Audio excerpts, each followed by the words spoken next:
If you have an explanation for everything you are doing, then you did not do it well enough. Right. There is something about you that you cannot explain. There is a God factor, there's a finger of God in everything that just leads you in a particular direction. You cannot tell it, but you know it's just there. I do not have the memory of meeting money while growing up, but what I heard was stories of my dad having been wealthy at the time. Yeah, he was very wealthy at the time. That was before I came. And that was a reason I am named Barnabas. I've heard people say that as a salary earner, you cannot be rich. That's not very true. That's not very true. Not just because you can earn big. There are organizations that pay very big, right? You earn 1 million and above. Some pay 2 million and above, per month. There are organizations that pay that much.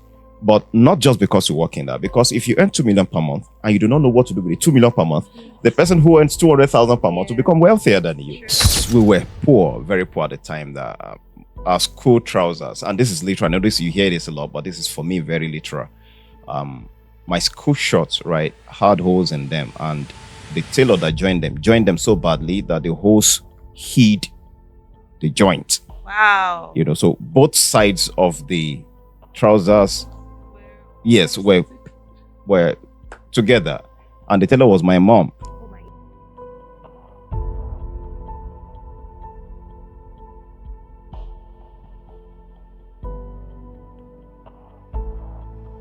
Welcome back to the Live Podcast, your safe space. I'm Happy Oni, your host. And today with me, I have Mercy. Hello, welcome back to the podcast. And so today, we have something juicy to discuss with someone very special, very dear to us. He's a speaker, a consultant, and an entrepreneur. He's Mr. Ola Barnabas. Thank you. Welcome to the Live Glad to have Podcast, you. sir. Yeah, I'm honored. So, we'd like to get to know who Ola Barnabas is. For the sake of those who do not know who you are, please can you briefly introduce yourself? So that's the toughest question to answer in an interview, right? Can we meet you? Yeah, I'm Ola Barnabas. I'm an author, a speaker, a consultant. What else? Okay, so as an author, I've written quite a number of books, I must say, covering various genres of exposure, including education, entrepreneurship, including life, inspiration, and quite a number. I've written, and I'm also a freelance writer. In that space, I've written quite a number of books as well, tens of them.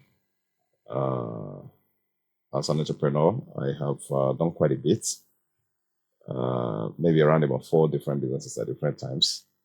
As a speaker, I've done quite a number in about 15 years, speaking on different stages across the country, and quite a number, right? So many things. So, but let's get to the gist. Wow, so much shoes to fill. So okay, with this, you're also the convener of Pearl Conference, Oh yes, Purpose Entrepreneurship Leadership Conference. That's correct. So this has you've done this for how many years? Okay, so Pearl Conference we started Pearl Conference in 2019. We ran 2019, 2020, 21, 22. We had a pause 2023, 24, but we're coming back 2025. Yes, Pearl Conference coming bigger, better, Amen. greater, right? So, Amen to that. so Pearl Conference rather was started so we can, be a picture in the mind of people that they easily would not find elsewhere. We intend to, by Pearl Conference, help people find the vision that they can live with, and know the proper pursuit for those visions that can give them the kind of results that they will need in their lives. Just as the name suggests, it centers around purpose discovery, entrepreneurship. So startups, people who are interested in going into businesses, or those who have started businesses and need to know what else they can do to make those businesses better. The conference is also for them. And then leadership. So that's it cuts across all forms of leadership, whether in the industrial, corporate industries, or politics, societal leadership, and all. So another thing that Pearl Conference was instituted to do was to bring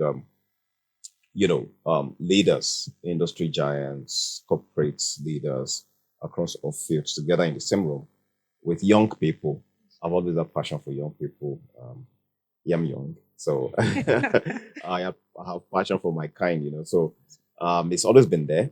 So the Pearl Conference was supposed to, or is supposed to, bring everybody together under the same roof, where we can now connect leaders with the led. We can connect mentors with mentees. We can establish relationships that can be very, very, fruitful for the journeys ahead of everyone. So that's what Pearl Conference was established to do. And we are grateful to God that we've been able to do that. In our first year of Pearl Conference, we had in attendance the keynote speaker that year is Royal Majesty, the Emir Sanusi, Lamido Sanusi. After that time, we've had several speakers from different diverse backgrounds. And the last one we had Professor Kingsley Mogalu, the presidential aspirant, I think on At the time. ADC or something. Yeah, so he was also a former deputy governor, right? I don't know what they call it now, CBN, right? He's been everywhere. So he was our keynote speaker. So this year we're doing bigger. Yeah, Meant much that. bigger. So Much we'll be on bigger. the lookout. Thank you. Okay, so I want to back up a bit. Okay. I want to go to your background. Okay. What was growing up like, and stepping into purpose, finding where your calling is, so to speak. Because what you're doing, I believe you must have journeyed through something that would have opened up your mind to the possibilities of accomplishing things like this, and even having interest in drawing young people, bringing them together to instill the values that's Okay. So my journey has been very okay. Has been conventional, both conventional and unconventional, right? So we've had I've had times where I've had to ask myself the same question: Why do you do what you do? Why do you choose this path? It's not a very income bringing path, as it were. Wow. I have probably I spend my time equally across value creation and income generation. But I think that's I'm more drawn to adding value than to looking for money. So if you ask me what led to that, there is no one thing particularly, but I would say maybe a series of things, Okay. quite a number of things. Okay, so I come from a background where uh, my dad is regarded as someone who had very huge wisdom. He was known as somebody who had a lot of wisdom. And as a little boy, I remember my dad would sit and then people would come with the problems. Wow. It reminds me of Moses, and Jethro, Yes. you know. So he would sit in the front of the house and then, families would come and say, okay, Baba, this and this and this are the issues I have with my husband and so on and so forth. Wow. Okay, so tell me about it. They would tell him and then he would invite the husband, talk with him. And, I saw a lot of people coming in with issues, talking with my dad about it. And my dad's counsel was just enough to help a lot of families get back together. Um, he didn't have money, but he had wisdom.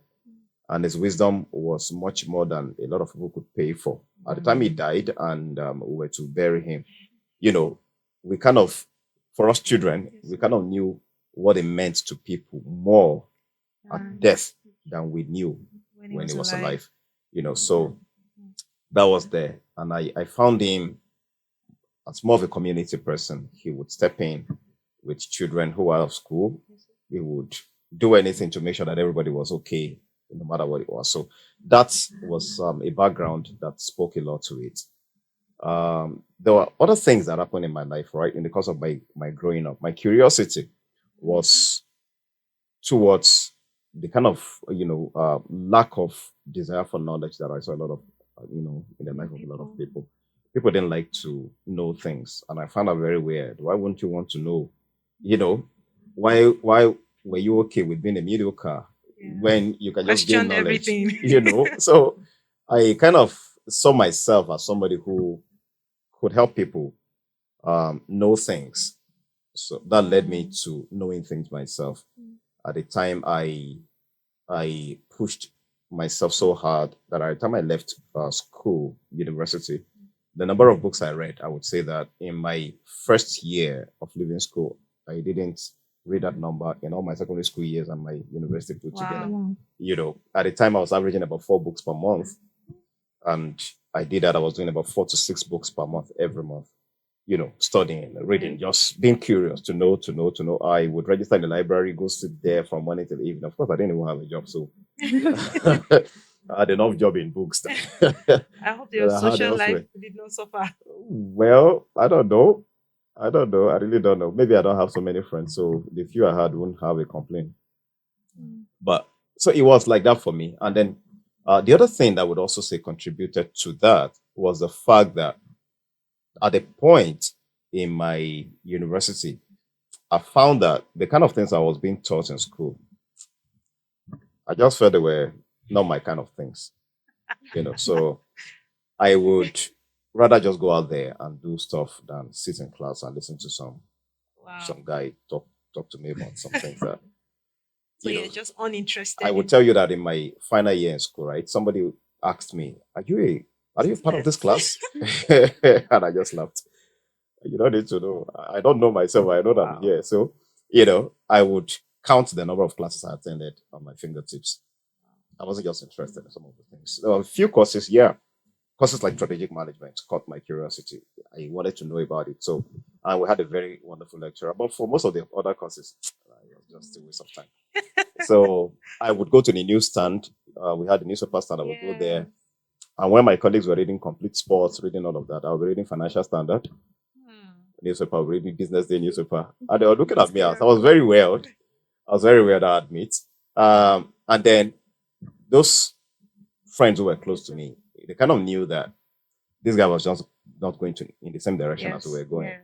So I always told them I was not going to get a job after school. So please don't follow me. Everybody, I just know what I'm going to do. I don't know how I'm going to do it, but I know what I'm going to do. I was not going to look for a job. I was not going to do this. I was not going to do that. I was going to be an entrepreneur, straight up. So don't worry about what I'm learning about money, learning about business more than I was learning about how the corporates, how to get a job, those things interest me. So that was those kind of things, somehow you cannot tell it, but you just find yourself gravitating towards something. Yes. So I can say that for me was more of natural instincts. I was gravitating towards certain things, certain realities, more than some other ones. That's, I think, finds the foundation in what God positions everybody to do in life. If you have an explanation for everything you are doing, then you did not do it well enough. Right. There is something about you that you cannot explain. There is a God factor. There's a finger of God in everything that just leads you in a particular direction. You cannot tell it, but you know it's just there. For me, I think that was a major part. Then I think maybe the fourth or the fifth thing, I don't know how many I've mentioned so far, would be the fact that I was exposed to some kind of people early in my growing up, right? And those people, they were not people who would do things like other people. They influenced me. They influenced me away. My kind of thinking, like they played a part in how I thought, and I think I'm grateful to them for. I would leave their names out. I'm grateful to them for the impact they made on me, and so. Awesome. All right. So, what are your earliest memories of money, and how has it shaped your relationship? Terrible. Terrible. Earliest memories of money was that we did not have it. We did not have it at all. We didn't have money. We didn't have money in any form, right? There was a time when we were what is very personal, but I had to say it because it's on podcasts, you hear things that are very personal to people. My elder sister was to write her junior WAEC at the time, and then we didn't have money. My dad didn't have money for that. So he had a car, a 544 Peugeot car. And then he needed that money for the exam registration. And then, of course, school fees was still hanging. And he also needed to get money into one or two things, so at least they could bring back some more money for him. He sold the car, well, long story short, so he could pay junior WAEC fees. It was that bad. We didn't have money. We didn't have money for so many things. So many of the memories that you would want to remember as a child and say, yeah, no, we didn't go to any beach. There was no beach. We only had the sand in the front of our house as the beach sand, and we played a lot in it, right? We built our castle. Oh my word. We built all whatever you might want to imagine in that sand in the front of our house. Right? Number 5 Adia biggest street, Boko South, Boko local government. Wow, So we had that. But what we didn't know was that we didn't have money. Okay. Yeah, because everybody was poor. So It was normal. you could not know if there was Wow. There was no. You get a customer to sell the car to. Well, not like you didn't get somebody who would buy what could be bought by everybody. It was cheap enough to be bought. I still remember the amount, right? But I will not say it here. Please, what's it? It could be bought by everybody. So it was not a big deal. Okay, so this is it.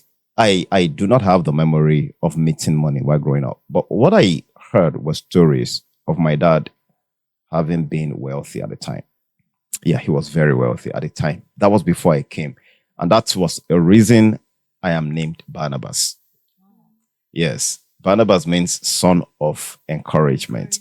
Before I came, he ran into crisis that took almost everything that he had.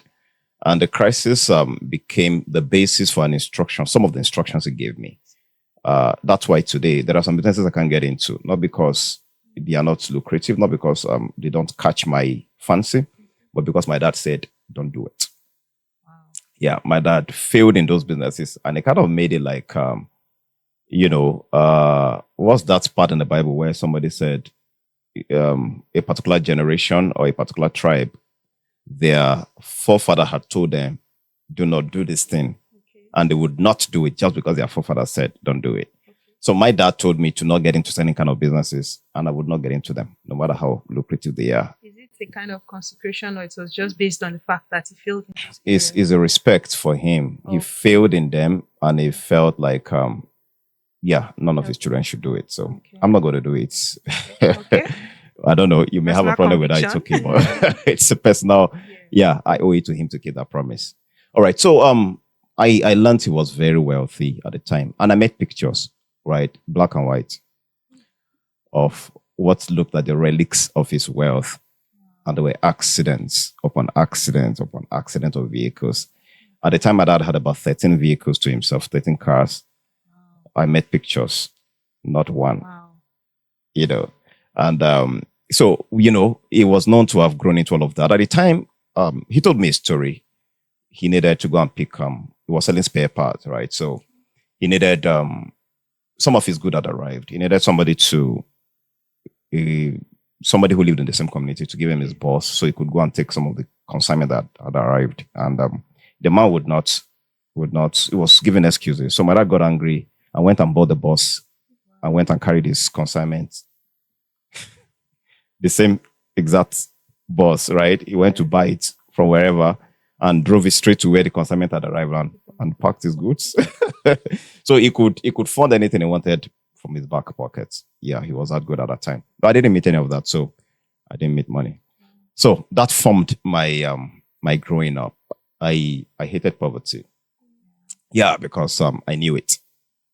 I knew poverty as a next door neighbor very closely. We were poor, very poor at the time. That our school trousers, and this is literal. I know you hear this a lot, but this is for me very literal.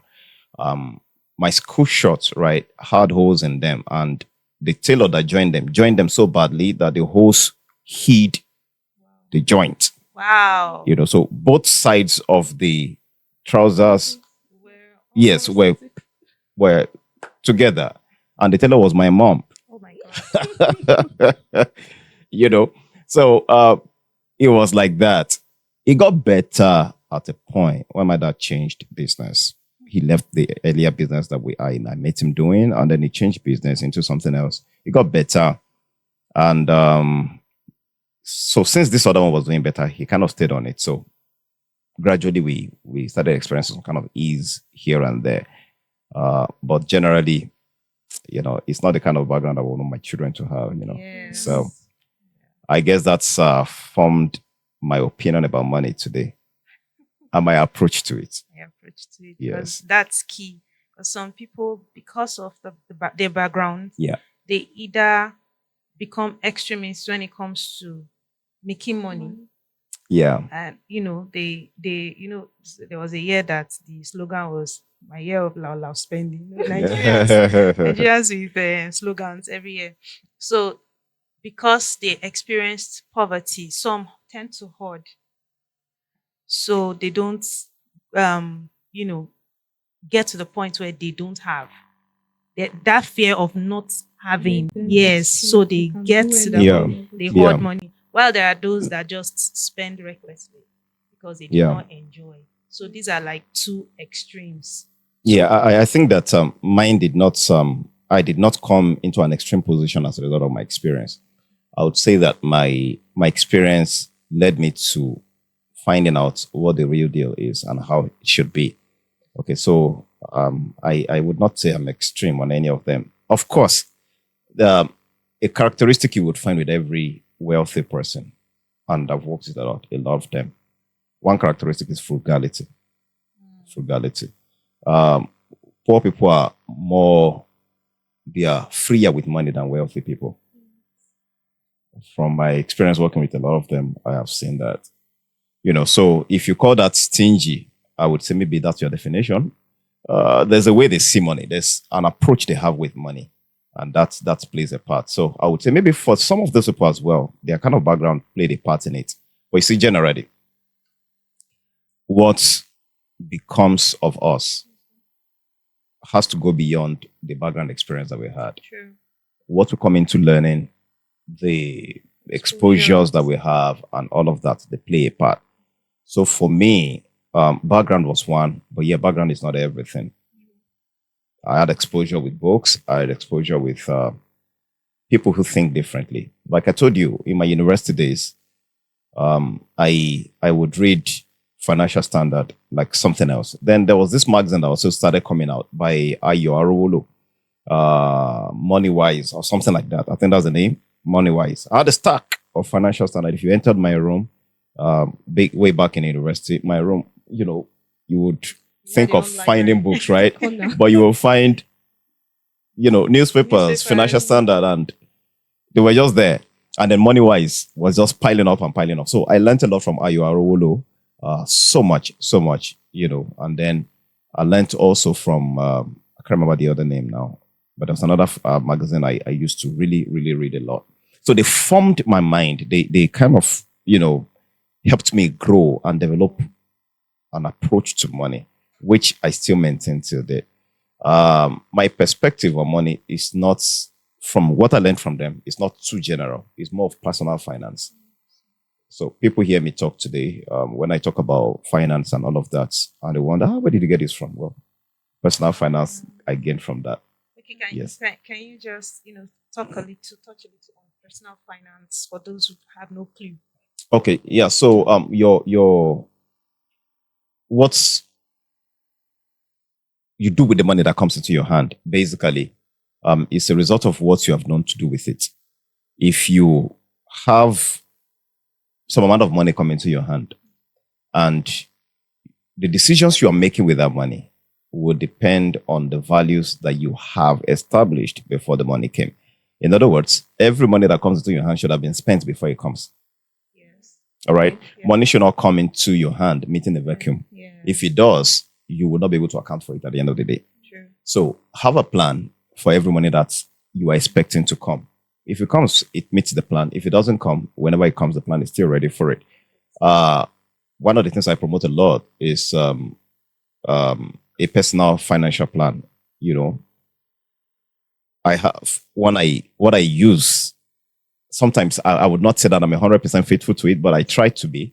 10, 30, 60. That's my ratio, right? 10%. I'm a Christian. I pay my tithe, non-negotiable.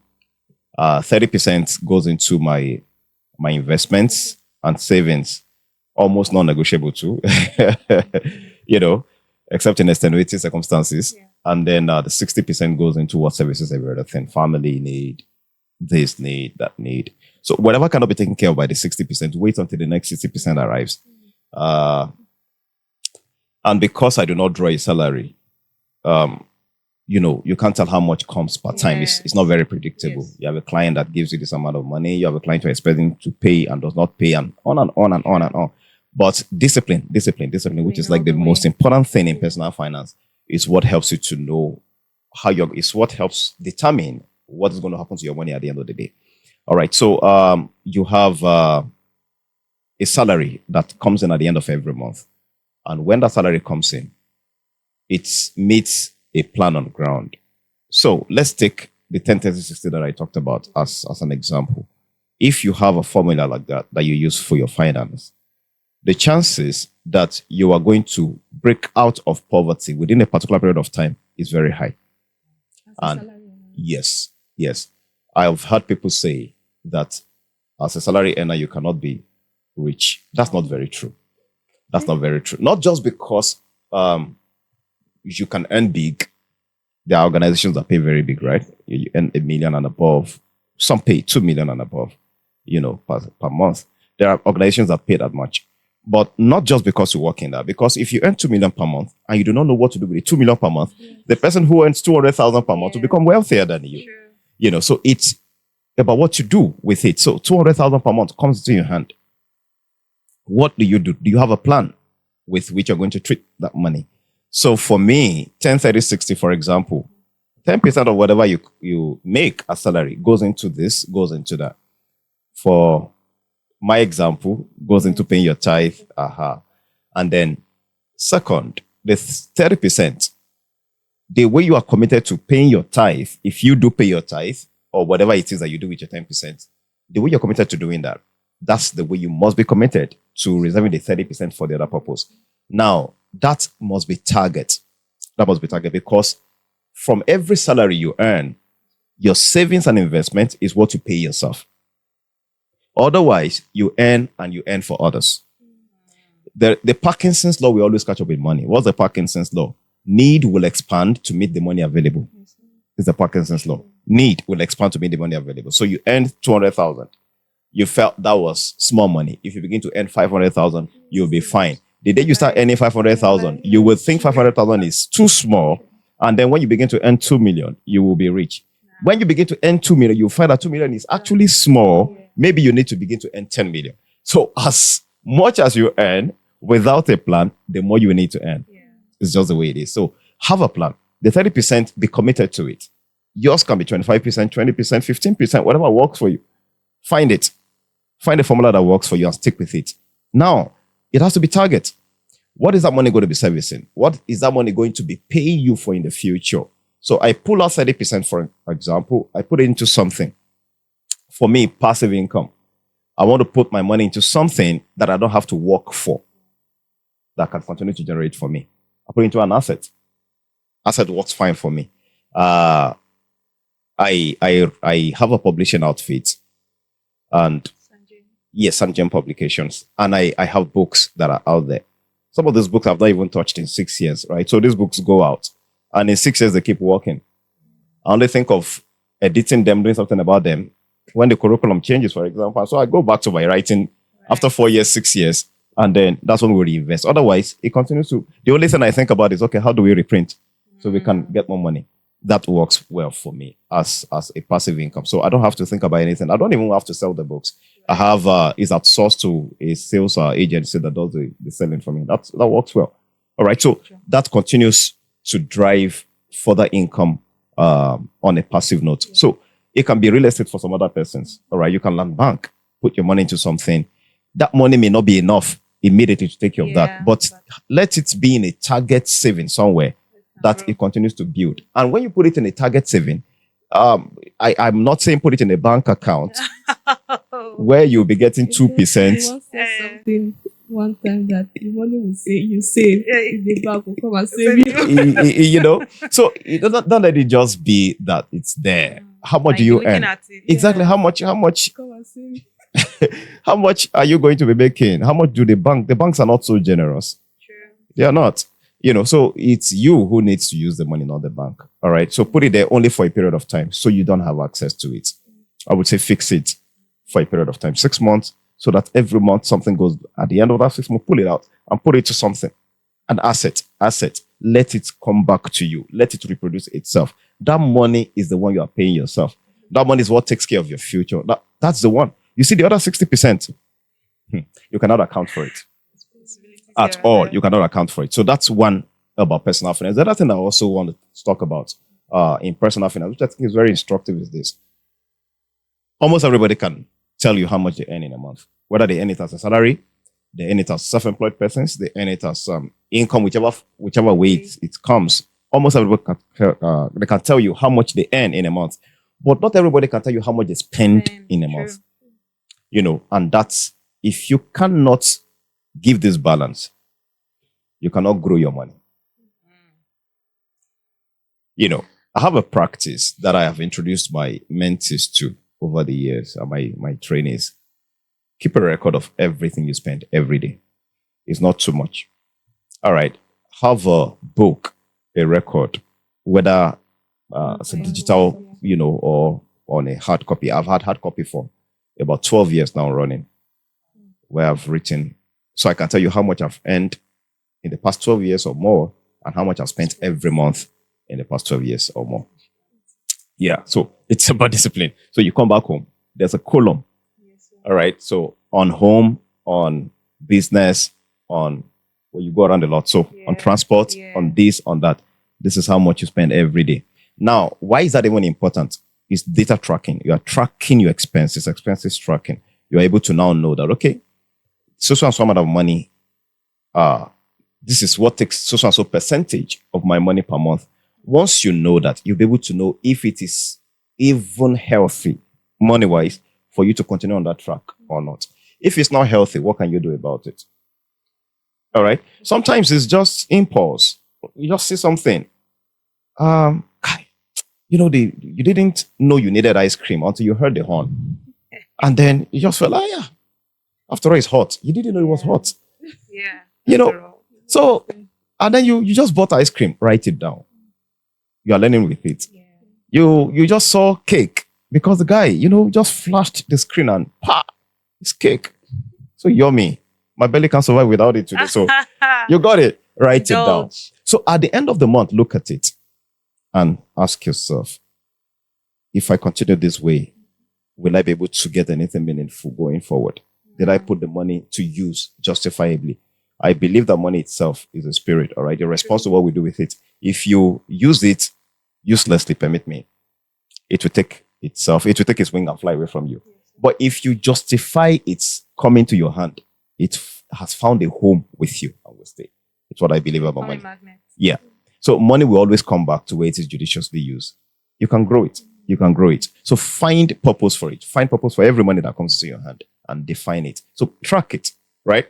Track it. This amount of money comes every month, 100,000. You're putting 20,000 aside. The remaining 40,000 is how much you're spending. This is what you're spending it on. This is who is taking it. This is that. And define it. What should take what? Who should take what? Family? Business? Define it. Once the purpose is clearly established, it becomes easy for you to grow it. The one you can grow, again, let me say, is the one you save and invest. Otherwise, you see the one that you have spent, it has gone. It's Otilo. Thank you so much. All right, you talked about during your school days. Yeah. You said you're going to become an entrepreneur. Yeah. All right. After school, I know that many people, after service, they come outside. It's as if there's one roof over their head that is lost. Yeah. And most of the time, there's no cash. Yeah. There's no money. So I want you to share with us how the journey of being an entrepreneur And as you said, family, there's Yeah. no money there. So Yeah. I don't know if there was anywhere you were saving money. I just want you to share with us the journey. Yeah, my journey was very tortuous. Yes. You should not do it. It was very tortuous, right? My experience coming into business was driven more by stubbornness than by Doggedness. results. Doggedness. I think, okay, permit me then. Because you see, it was not working, but I was too determined. So it was either it works or it works. Yeah. There was no, it was bad, right? At the time, my mom asked me, what do you do? I said, I'm writing. She said, but why she? But why she? You didn't look to her like I was doing. Yeah. What do you mean you are It writing? wasn't really a thing. Then, she now made a mistake. My mom, lovely, now said that, like our moms will always do. Sure, already, yeah, this was so pressing, Comparison. see what he has done. And that day, I gave her a reason why she should not say that again. So I told her, yeah, I respect the fact that he has done that. Then I mentioned the things I've done, and I asked her, has he also done this? Then she looked at me and didn't answer. I said, no, you have to answer. Has he done this? If she has bought a car, at that time I had written 5 books. Has he written 5 books? I didn't have money, but I'd produced 1,000 copies of 5 books each. So if I were to sell all my books at the time, I would buy a car as well. So if you said it was successful, that's in his definition of success. I am also successful in my own definition of success. Right. I got my definition early, and I wasn't going to allow anybody to redefine it for me. And that anybody included my mom. So she didn't like the answer, the approach, but she got the message. And that was the last time she and I had that conversation. And I'm glad that today she's happy that I do what I do. So the growing up with being an entrepreneur was a very tortuous one. But I would also say that there was a balance that I was able to get early. My inquisition into books and all of that drove me into speaking. I have always loved to speak. And I think I started speaking very early. Very, very early. All the giving recitations, I could cram. I could do rote memory, so all of that kind of gave me the stage very early. So I love to speak, and I started teaching. I taught A-level business administration and management, A-level. If you know Ilorin very well, tutorial centers are everywhere in Ilorin. They would greet you. The way universities will greet you. That's the way tutorial centers would greet you. So I maximized that. If I said I didn't stay a lot in class in my 400, it was because I was going around classes teaching. I would be in Lumex teaching. I would be in Follow Short Tutors. Sometimes I would be in Audac. I would be in. Wow. So I would jump, do 1 hour here, teach, do 1 hour here, teach, do 1 hour here, teach. My classes were going on in school, but I was jumping classes, teaching all over the place. I wasn't really looking. It was not just the money, but I found more pleasure doing that than this other one. So that kind of prepared me early, right? And so when eventually I was deployed for NYSC and I was through, the roof that you mentioned was blown too. So some people kind of wanted to help me. And one of the help came from somebody I respected a lot. I'm not going to mention it because of the respect. And so she got me an appointment for an interview, to go and interview as a teacher in the secondary school. All right, I declined, but she wouldn't hear me. She wanted me to do it because she was going to help me. So I went. But I'll tell you, my entire life, I've never felt so bad. Coming back from that interview, I've never felt so bad. On the bike, I was asking myself, it was bike, why did you do it? You don't have to do it. This is not you. They called me for the job. It was not me. I was never going to take it. So that's why I said stubbornness. Now I'll do it differently now because of the experience I have and because of the knowledge I've now gained. I'll do it differently. But at that time, that was me. I just stuck with it. My friend came around at that time. I volunteered to work in a church office. I would stay in the church office, and I rather would do that than say I'm working for salary. I just would do that. So I was doing that, and I was just having my nice time. I had enough time on my hand to write my books. you know. So I wrote, I would write, and I would just get involved in so many things. I was helping, I was contributing in my own little ways to administration and all of that. Then I had a friend who came around. He wasn't my friend until that time. He came around and said, okay, what do you do? Yeah, I'm here. I'm serving, volunteering in the church office. So he said, okay, yeah, fine. But I am a consultant. I said, okay, yeah. I also consult. Yeah, of course you do. You know, I also consult. I had my experience in Ilorin, started Yeah. actually from Ilorin. So I also consult, but for now I'm stuck here. So it was like, come around, come join me. Let's see what we can do together. And that was the beginning of the journey in Kano. So we stayed together, we rubbed minds together, thoughts together. We had a lot of brainstorming to do together. A lot of it. Hours upon hours upon hours of brainstorming. And at the end of the day, both of us would trek away from that office. You know, Found your kind. two guys, yeah, iron, sharpening iron. Yeah. Two guys, you know, surviving whatever it was. We were just pushing each other. You know, it was so wonderful at the time that we started pushing for training here and the corporate training. All right, so we got a link with Manufacturers Association of Nigeria, Kano branch, and then we made a proposal to them. Let's train manufacturers in Kano. Let's train the organizations under Manufacturer Association of Nigeria umbrella. So they said, yeah, fine, young guys, you know, vibrant, yeah, come do it.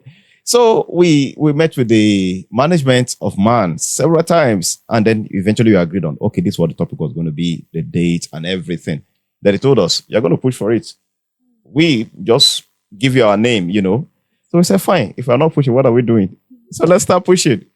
So somebody granted us an office space, the Union Bank building on Bata, granted us an office space. Mr. Vesta, salute. He granted us an office space. So we'd resume there in the morning and stay there doing what only God knows from morning till evening. But we just enjoy ourselves doing nothing. Just, you know, nothing by nothing, I mean. Yeah, nothing tangible at the time. You were just serious. We were just serious human beings.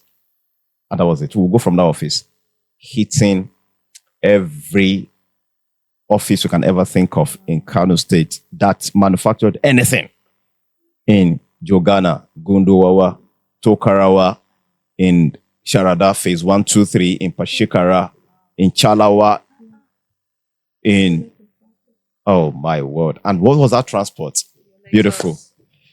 So, no, it wasn't. That was part. Okay. But the other one was this. So we will come in the morning, right? And then we'll stop a bike guy. And then we'll tell him, so we want to work with us today. Yeah, that's the conversation. We wanted to work with us today. And he say, okay, yeah, that's why he's out. It's okay. So we want to go to this place. And we said, okay, yeah, but we don't have the money to pay you now. But by the end of the day, we will get the money to pay you. Wow.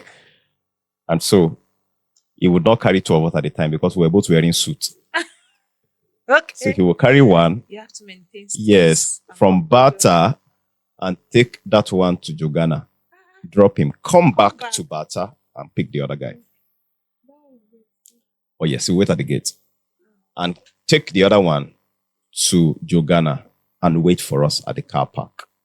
Wow. So both of us will go into Jogana, whichever industry, Viva, Pizza, any industry, any company we chose, we would work in there with our proposal.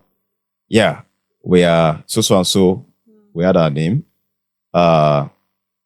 In association with Manufacturers Association of Nigeria, we came to promote this proposal and everything. And they will listen to our wonderful English and tell us no. And then we'll move from there. Of course, we had our bag. Every company we were going to approach, we had their. We would move from there. He would do the same thing. Carry this one to Tokarawa, drop him there, come back, pay the other guy. So when we do this axis in 2 days, we'll do Sharada. In 3 days, we'll do Panshekara. In another 3 days, that's how we're doing it. And then we'll go round and round and round and round. And at the time, we had combed as much as we know, almost all the names on the list that man gave us. And then the training day came. The same suit. one suit each. That's all we had. We washed, ironed, tied up. And then we came for trading. And a total of 5 people came. What? For the trade.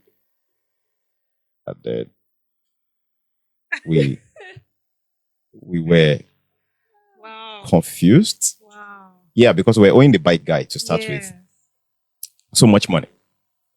The little money that we could get from Mr. Vestax, sometimes we would pay the guy some just bits, just to keep him going and to tell him we could come back the next day. And he would always come back. That's the funny thing. And so we trained 5 people. We had a caterer. So at the end of the training, we had more deficits, more liabilities than before we even started moving out. Come on. It was crazy. But that was a journey. That was a journey into corporate training. So we learned hard. Going into all of that with my friend, we hit everywhere. We combed everywhere. The number of places I know in Kano today I can trace it back to that time. That was crude. It was very crude. All right. So many things happened. That maybe one podcast is not enough to. Yeah, to in fact, capture. A lot of people would have given up. We had many more reasons to give up. We had so much reasons to give up. So much. Thank God for the bike guy. Yeah, thank God for the bike guy. And then eventually, as God will have it, the same places we went to with the bike at the time, we also drove our car in to go and promote trading. And so it's just to let you know that these things, they pay. Yeah. You stay the course. You go through it. If you close your eye to other distractions, like you don't have enough money, you don't have enough food. I can't even tell you how many days we fasted, not because we wanted to, but because we had to fast. I mean, what options do we have? You don't have food to eat. Is it not easier for you to convert it to a fast than to go hungry and then be imagining that something is going to come? It's not going to come. So just fast. And then the day we were going to have food, we had one meal, and that was kose and doya. And we would eat that kose and doya with so much water. Gratitude. And it will sustain us for the entire day. Come on now. Like there are so many of those days that I can't even remember now. It's just crazy. I think I need to write a book on that. You should. I think it's because right now our patience threshold is down.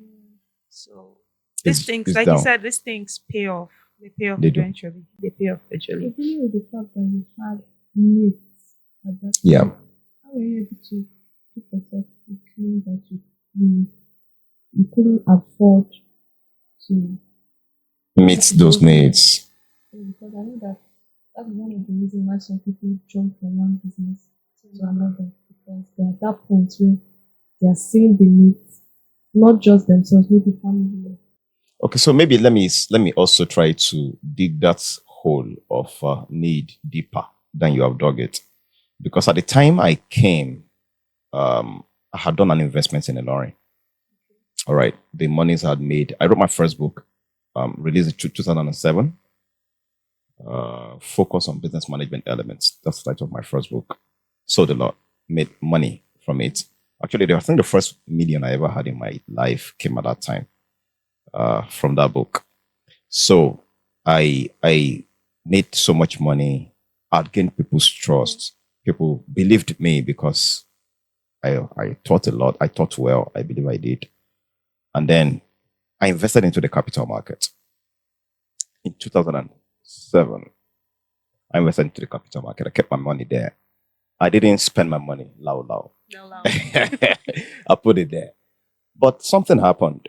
In 2008, there was a crash of the capital market, of the stock market. And one day I went to check my stock and 80% was wiped out. So, I mean, millions. And then I didn't have up to 200,000 from my stock. Millions from millions, right? And then it got worse. At the time, it reduced to about 80,000 naira. It wasn't just my money. People believed me, so they gave me their money. So also invest with them. I took their money and put it in the capital markets because I believed that it was going to yield very well. Stock market was doing very well at that time. Very well. I mean, anybody could buy stock. It was just the in thing. Everybody was buying. It's like crypto at the time, and it started good until it started going down. At the time it started going down, everybody had stock to sell. There was nobody willing to buy. So when I instructed my stockbroker, sell this stock, I thought I was going to buy it myself. There was nobody who was going to buy. So it was bad. So my hole was very deep. Very deep. Not just need. If it was daily need, that was small. It was the fact that you would not sleep any day without hearing call from your creditors. It was huge. It was huge. So how did I survive all of that? Sincerely, I don't know. But I know that I took each day as it came. I'd wake up in the morning and just trust God for strength to survive that day. That was it. Speaking of this, there's something I would like you to address. You talked about people who have invested in your business. Yeah. So there's a scenario where you have people who have invested. Yeah. How do you handle such kind of debt? How do you handle that kind of chaos, having people on your tail? Because they also, is their monies that it might have been something sacrificial that they had to. It was very sacrificial for so many of them. How can people handle situations like that? So first of all right, there is no good way to explain a bad situation. It happened. Okay, for those I could relate with directly, I told them, look, this is what happened. I didn't eat your money. I put it into this. You're aware of it. This is what happened. But because it was me you gave, not the stock market, I owe you to pay back the money. So please let me find a way around it. Of course, there are going to be different reactions. You might expect that. Some were, okay, yeah, I trust you. Some were like, no, this money is meant for this. This money is meant for that. I need it within so and so time. Some were like, oh, no, I've always suspected, So the ones that were very pressing, the ones that were very ununderstanding, so to say, I had to borrow money to pay back some of them. And so that came with interest as well. Definitely. Deeper hole. Yeah. Paid the ones I could. Others we carried forward. And then we continued. I would labor whatever I could do, right? Whatever I could sell, whatever was left of my books, including the printer of the book at that time, because I had printed more copies and I didn't even have enough money. The money that came, I pushed it back into stock, hoping that in 3 months we'll make some money. It was, that's what every young person wants to do, right? So that was there and it was just crazy. It was just crazy. So gradually, you just find that every day you wake up, you put your life in God's hand, trusting Him to sail you through that day. I'm not going to say it's going to get easier because some days it really gets so tough. You sleep and you are not able to sleep. You're awake. I'm awake most days. But I had a support system. I have a friend. Wonderful. Can't forget her in a lifetime. She didn't, not like she had the money to give me, but she had the words that succored me. I know that whenever I spoke with her, she was that person who I just needed to hear. So even if I was weeping and I called her and she would just tell me, look, this thing is just going to be for a moment. Yeah. You look back someday and... So that support system helped me a lot. All right. So that's it was just every day you wake up, you go through, but you have to keep working so that whatever comes, you send in a little here, send in a little there. They know you're doing something. It may not be tangible. I mean, if you're going to pay somebody back at that time, talking of 2008, 500,000 naira, and you were only able to send 30,000 or 20,000, it's like you're attracting insult, but the person knows you're making effort, right? So the person could see my commitment. That okay, I am not. I'm just doing the best that I can. Self-pity and getting into depression. Yeah, and they don't evade calls, which I think is very important. If you are indebted to people, don't run away from them. Right. Don't run away from them. The fact that they can even unleash their anger sometimes helps to, bring some comfort to them. At least somebody is there I can tell the nonsense that I feel inside me too. So you be the listening ear. Yeah. And if you didn't start the process, it won't go that way. So hear it. You are very nonsense. You are this, you are that. Look, man, I'm sorry. I didn't mean for this thing to go this way. I would not have taken you through this route. I'm sorry, whatever you're going through. Like that. So yeah, I crawled out of it. It took a long time. Is there a way to ensure this kind of investments? I mean, like having an insurance company, ensure this kind of investments in case of accidents or situations like this. Yeah, I wish I can tell you a yes to that question, but unfortunately, the answer is no, because the stock market is very volatile. When you invest in the stock market, no insurance company will undertake to insure it, and if they're going to do it, the premium you will pay will far outweigh the money you are expecting to get at the end of the day. So it doesn't. Mine was even better, because when I started hearing of some of my friends, who played bigger in the market. Some at that time who had the money, they had invested about 20 million and all of that. Yeah, some took loans from bank. Find out about 2008 stock market collapse in Nigeria. Some took loans from banks. I know at that time of Pastor Matthew Ashimolowo, for example, who took about 70 million to put in the stock market. Bankers would come to the church to come and harass him because he was still owing them. He would leave off from the pulpit preaching and go attend to the creditors who were harassing him. Yes. So it was not just me. I was a small player. I was very micro. We had banks who would take share certificates from people and give them loans, so they could go and buy shares. So banks were crying, corporate giants were crying, small fry players like us were also crying. Everybody felt it. The stock market crash, it started with the New York Stock Exchange. That's crisis. And then when the US, sneezes, the whole world catches cold. Yes. And so we got a cold in Nigeria as well from the sneezing at the New York Stock Exchange. It was terrible, It was crazy. It was crazy. So we went through it. That's like the biggest crisis. So that dug the hole for me. If that wasn't there, maybe meeting daily needs would not have been so much a problem. I've never been a lazy person. Yeah. I think that if there's anything at all, is to look for a name similar to work as my middle name. I work crazy. At that time, one of the things I would do was carry my books literally. The books I'd produced at that time, starting your own small business in Nigeria, growing your business.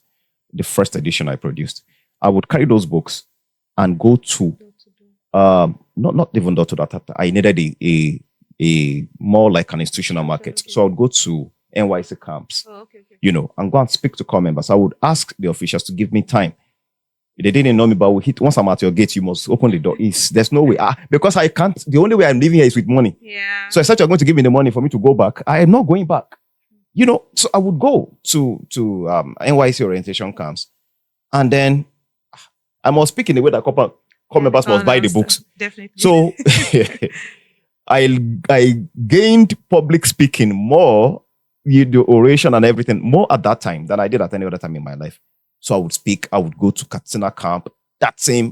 Once I'm leaving Katsina, I'm going to Jigawa. From Jigawa to Kano. I was all over the north, speaking in camps. And once I hit your camp, you will buy a book. You will buy. It's safe to say that it's very important we recognize our seasons. From every phase of our lives. Yeah. That we recognize them. Do two things before we round up. One is, despite the fact that you are, for a lack of a better word, a workaholic. Permit me to use that. I'm better now. Okay. A workaholic. There's something I recognize in you, and that is the fact that you are present when it comes to family. Yeah. You are very, very present. Yeah. And it's one thing I personally appreciate about you. So I want to give you your flowers. Thank because you. There are many dads out there. They are crazy about hustling, and the family just stays in the background. No, for me, if anything comes between me and my family, that thing has to go. Okay. I gave birth to children I can be committed to. Yes, sir. So I don't want I don't want to have the number I cannot handle. Right. My boss are very personal to me. Very personal. God gave me two. I'm fine with two. They are very personal to me. So I have, they go to school, right? But for me, that's okay. I don't care what my children come out, what grade they come out in school with. I really don't care. What I care about is what they do with what they are able to get. So I have life classes with my children. When they're on holidays, we have life classes. As much as I'm around every day, we have life classes. Otherwise, every other weekend, we have life classes. And what do I do with the life classes? I teach them from my knowledge, from my experience. This is what the street look like. This is what you need to know. This is what you need to do. This is what blah, blah, blah. We take a story from the Bible. We break it into everyday life and everyday. So I want to be friends with my children. I want to be their father. I want to be the one they tell when they mess up. Yes. I want to be the one they tell when they do right. Yes, sir. You know, Yeah. I don't want to hear it from. There's nothing you can tell me about my sons that I did not already know. Nothing. There's nothing a teacher can tell me about my son that I did not know before him. And so what if what he says does not confirm what I know, Yeah. he's likely to be the one lying. Yeah. I know my children that deeply. You know, and even when they tend to, you know, like children will always want to always cover up one or two. I know you are covering up, you know. So I am that close to them. And that's because it's a choice I made. I had a father who was that close to me. My best friend, till date, nobody has been able to break that record, has been my dad. Yes. My dad and I ate from the same plate till he breathed his last. Wow.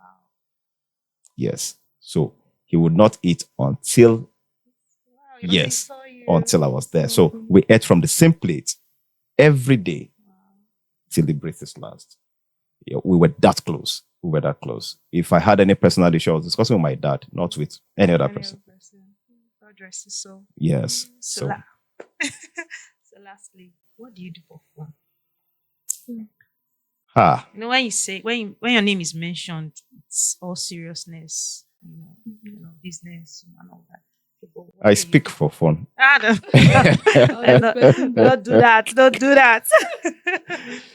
All right. I think the things that really interest me, right? Yeah, I've seen movies. Okay, you've seen movies. Yeah, I've seen movies. I ask my wife sometimes to download. So when I'm on Twitter sometimes and I see somebody post a movie, have you seen this movie? So I just screenshot and send to my wife, and then she downloads the one she can download. And then it may take 2 months before I see one. But yeah, I try to see a movie. At least the data should not be wasted. So I try to see a movie. Yeah. But one of the things that I know I do is having talk time with my kids. Yeah, for me that's fun, right? It's having talk time with them. And so just tell me, you know, we just talk about a lot of things, right? And then that's fun. Then another thing I know I do for fun is read. I think reading for me is not even an activity. It's just it's what it is, right? It's fun. It's fun. I love to it just relaxes me to read. You know, so I'm sorry. You don't have to be. It's been an awesome time. Yeah. You know, taking in all this wisdom, all these nuggets. And we sincerely hope you've learned a thing or two.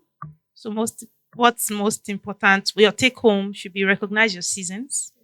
Know what you're earning, structure your money, your spending, define what their uses are for. Yeah. Be disciplined, be dogged, never give up. See, that doors open to you or they open to you. Yes. But don't be stubborn. So, be dogged. Be pliable, right? Be dynamic. Pliable. Sometimes it may work this way. Be easy flowing. Mine, I am not a role model in that I learned particular way. I learned something recently. Someone said, when someone says no to you, they don't receive it as a no. They receive it as next opportunity. So when someone says no to you, see it as next opportunity. You keep moving. So see you on our next video. We hope you've learned a lot. Please comment in the share your opinion, your thoughts in the comment section. In the comment section, Abi? Section. Weebusha. Okay. Comment box. You can share your opinion, your thoughts, and send a shout out to Mr. Olabanabas in our comment section. And also, if you've not subscribed, it's just like this. You just press that button like this. Subscribe. Not hard. Like and share. God bless you. I know that we love you. Bye.